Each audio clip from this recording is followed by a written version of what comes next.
तो बिहार में सियासी बदलाव का एक और चरण पूरा हो गया। आज नीतीश कुमार ने 8वीं बार बिहार के मुख्यमंत्री के तौर पर शपथ ली। तेजस्वी यादव बिहार के डिप्टी सीएम बने, यानी जो लोग अब तक एक दूसरे के सियासी विरोधी थे वो अब सरकार में एक साथ हैं, और कल तक जो पार्टी नीतीश के साथ थी यानी वो आज बिहार में धरना दे रही है। तो नई सरकार का नया एजेंडा क्या होगा, ये अब कुछ वक्त बाद तस्वीर साफ हो पाएगी। लेकिन आज ही राजनीतिक लड़ाई के नए रणक्षेत्र का ऐलान भी हो गया। नीतीश कुमार ने मिशन 2024 की बात की तो बीजेपी ने भ्रष्टाचार का मुद्दा उठाया। बीजेपी ने कहा कि अब बिहार में भ्रष्टाचार की जांच होनी चाहिए, यानी भ्रष्टाचार पर अब बिहार की नई सरकार निशाने पर होगी। ऐसे में सवाल ये कि आखिर नीतीश भ्रष्टाचार को लेकर क्या रुख अपनाएंगे।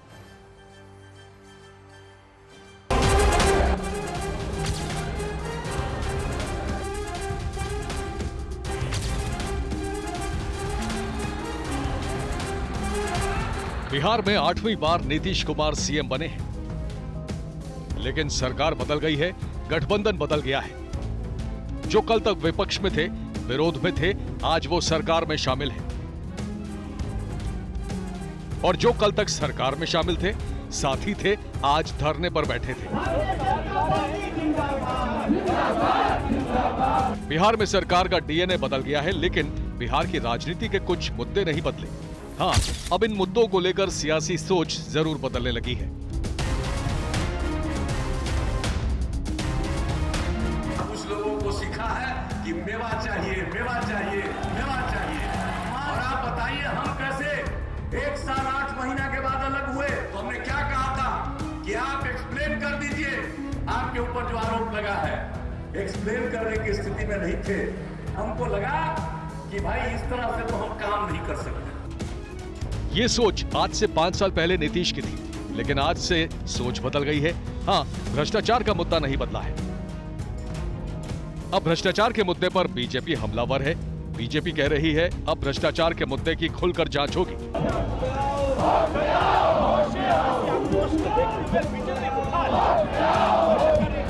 अब उन सभी मुद्दों की जांच होगी जो अब तक दबे हुए थे।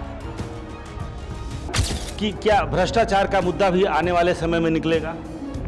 आप देखते चलिए, जनता जिस चीज को जनता को लगेगा नागवार, जनता हम विषय को उठाएंगे और जनता को लगेगा कि ये भारतीय जनता पार्टी के लोग सही विषय उठा रहे हैं तो हमारे साथ खड़ी है। आज बेशक बीजेपी करप्शन का मुद्दा उठा रही है, लेकिन यही मुद्दा चंद दिन पहले तक आरजेडी उठाती थी। तब आरजेडी के निशाने पर नीतीश कुमार और बीजेपी के नेता हुआ करते थे। तेजस्वी भ्रष्टाचार को लेकर इतने हमलावर थे कि नीतीश को भ्रष्टाचार का भीष्म पितामह भी कहते थे। नीतीश कुमार जी भ्रष्टाचार के भीष्म पितामह हैं। अपराधियों को संरक्षण देते हैं, हिम्मत तो गिरफ्तार करें। भ्रष्टाचार को लेकर लालू परिवार पहले से ही बीजेपी के निशाने पर रहा है। खुद नीतीश भी कई बार लालू परिवार को भ्रष्टाचार के मुद्दे पर घेर चुके हैं, लेकिन आज सत्ता के साथी बदल गए हैं, सियासत के समीकरण बदल गए हैं। इसलिए अब बीजेपी भ्रष्टाचार को लेकर और हमलावर है। केंद्रीय एजेंसियां पहले से ही बिहार में भ्रष्टाचार की जांच कर रही हैं, लेकिन अब इस जांच पर राजनीतिक टकराव बढ़ेगा, ये तय है। तो भ्रष्टाचार देश की राजनीति का बड़ा मुद्दा रहा है। खासतौर पर बिहार की राजनीति में पिछले 2 दशक से भ्रष्टाचार बड़ा मुद्दा रहा है। नीतीश ने खुद इसी भ्रष्टाचार के मुद्दे के सहारे लालू परिवार को घेरा था। बीजेपी तो आज भी भ्रष्टाचार को लेकर लालू परिवार को निशाना बनाती रहती है। ऐसे में हम उन चंद चर्चित मामलों की जानकारी आपके साथ शेयर करना चाहेंगे, जिन्हें लेकर आने वाले दिनों में फिर राजनीतिक हंगामा हो सकता है। घोटालों की लिस्ट में सबसे पहले नाम आता है चारा घोटाले का। चारा घोटाले का खुलासा 1996 में हुआ था। इस घोटाले के प्रमुख आरोपियों और अब दोषी लालू यादव हैं। चारा घोटाले के 5 केस में लालू प्रसाद यादव को अब तक करीब 33 साल की कैद की सजा हो चुकी है। घोटालों की लिस्ट में दूसरा बड़ा घोटाला है रेलवे नौकरी घोटाला।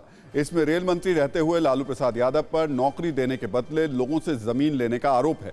इस घोटाले में लालू परिवार के कई सदस्यों के खिलाफ आरोप हैं। इस केस की जांच सीबीआई जैसी केंद्रीय एजेंसियां कर रही हैं। आईआरसीटीसी घोटाला। लालू यादव पर आरोप है कि बतौर रेल मंत्री रहते रेलवे के 2 होटलों के रखरखाव का टेंडर एक खास कंपनी को दे दिया गया। इस सौदे के एवज में कंपनी से 3 एकड़ जमीन लेने का आरोप है।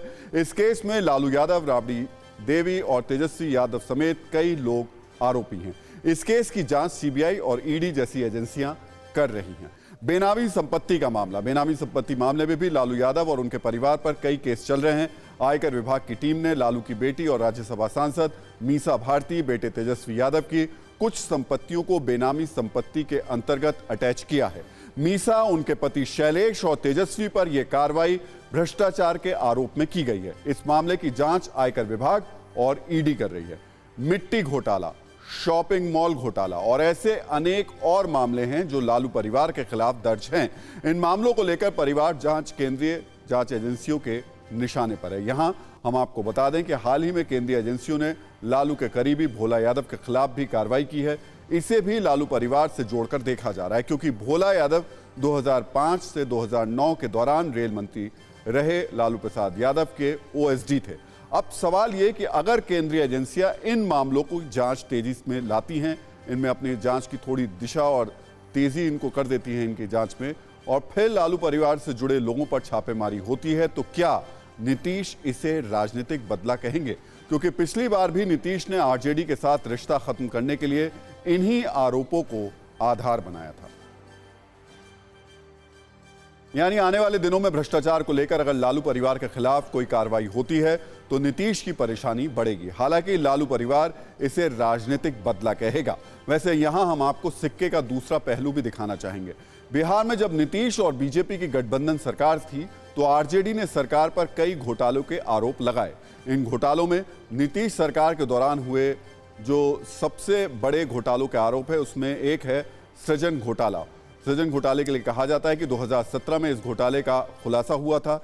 इस घोटाले की रकम 800 करोड़ से 1900 करोड़ रुपए तक बताई जाती है। सीबीआई, ईडी, आयकर विभाग जैसी केंद्रीय एजेंसियां इस घोटाले की जांच कर रही हैं। इस घोटाले में बिहार सरकार के कई अफसरों के अलावा जेडीयू के कई नेताओं का भी नाम है। नीतीश राज में हुए दूसरा बड़ा घोटाला जल नल योजना घोटाला माना जाता है। इस योजना के तहत हर गांव में नल के जरिए पानी पहुंचता था, लेकिन इस योजना के तहत नल तो लगे, गांव तक पानी नहीं पहुंचा। इस घोटाले की जांच बिहार की एजेंसियां कर रही हैं। इस घोटाले में भी बिहार के कई अधिकारी और जेडीयू के कई नेता आरोपी हैं।